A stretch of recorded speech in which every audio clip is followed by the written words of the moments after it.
Hello everybody and welcome back to another playing commentary of Overlord, Season 2, Episode 1, Dawn of Despair. This is going to be interesting to see because I feel like the second season probably has improved miles, so the improvements will be interesting to observe. It's going to be really cool to see how exactly they have improved on the first season, which I enjoyed quite immensely. So, yeah, that's about all. Let's just get on with the episode proper.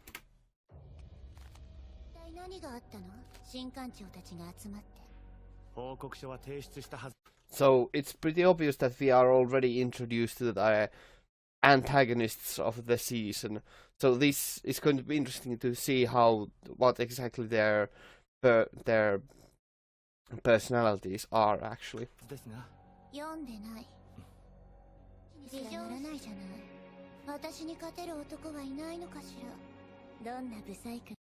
Well, she is certainly being rather presumptuous, just thinking that Ainz certainly hasn't enough power to defeat her.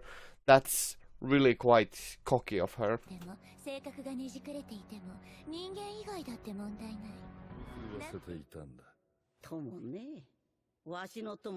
Well, it is a dragon.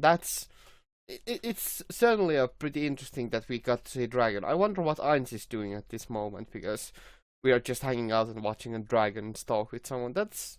I mean, it's fine to get this kind of build up, so whatever.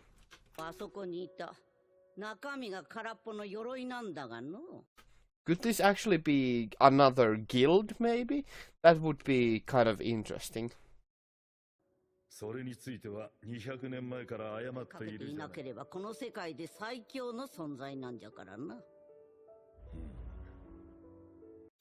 Well, at the very least, the dragon commands quite the presence and apparently is very strong, which is really good news, because I do believe that we will eventually get to see a fight between Ainz and a dragon, because that would be pretty kick-ass. At the very least, I hope that's the case. So it's good that the dragons are not pushovers at the very least.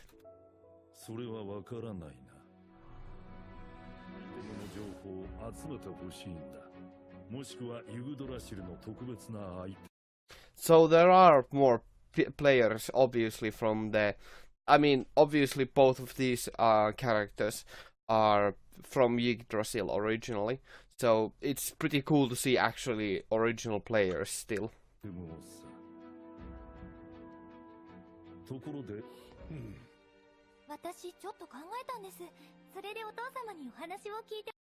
They have now been throwing quite a lot of characters at our faces, so it's actually pretty easy to inductively reason what all of the characters are, but still, this is quite a lot of characters for the first 5 minutes or so, so that's something.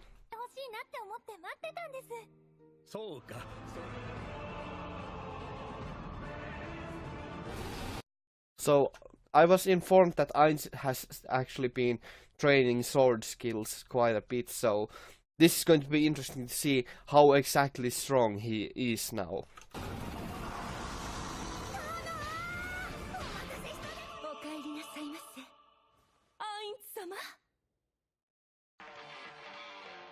And time for the opening.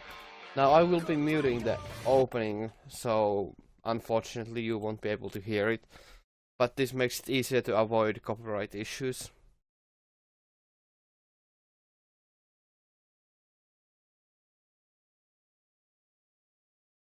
That's like a surprising amount of characters that were already introduced in the opening, so it's pretty cool to see the importance that some of the characters will have.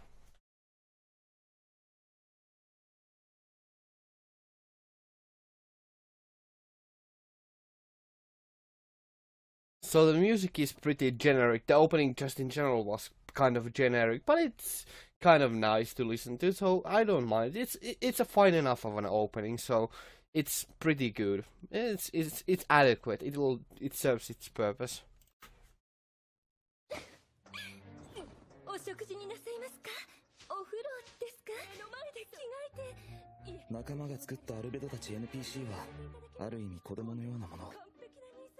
At the very least, the introduction or reintroduction for this season isn't going to be as long as it could be, but oh well. It still is there.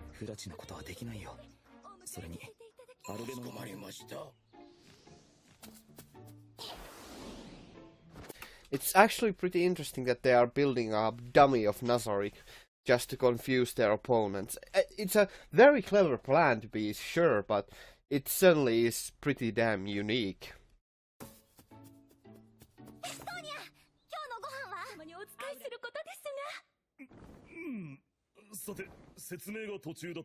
It has been quite a while. It's kind of surprising that Ainz still gets flustered over Albedo's actions.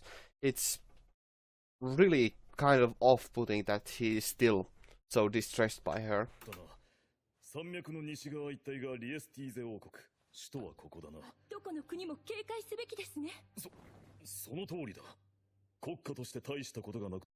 Even though the main point of the episode is just talk, I know I've been quiet, but I'm just contemplating all that they are talking about.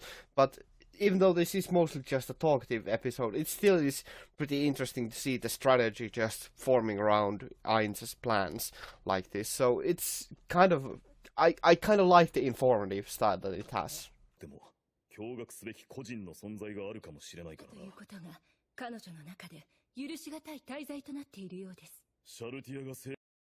It's to be expected that Shalter would be suffering from some guilt because she was controlled, because she really had caused a little bit of a problem for Ainz, so it's understandable that she would be troubled.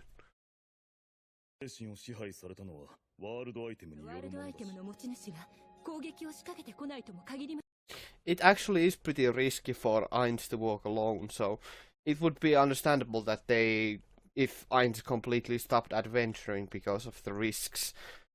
Even though he is such a strong person, it's still understandable that there should be quite a bit of risk that from the person who mind controlled Shalter, because they could be able to seriously damage or even kill Ainz.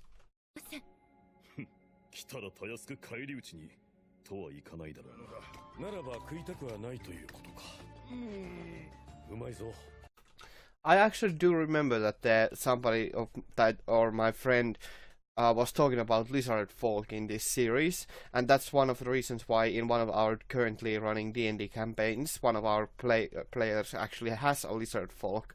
So it's kind of understandable and kind of nice to see lizard folk. So it's kind of nice.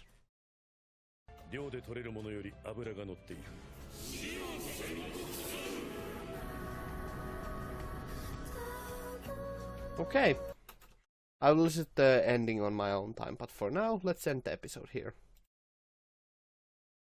So,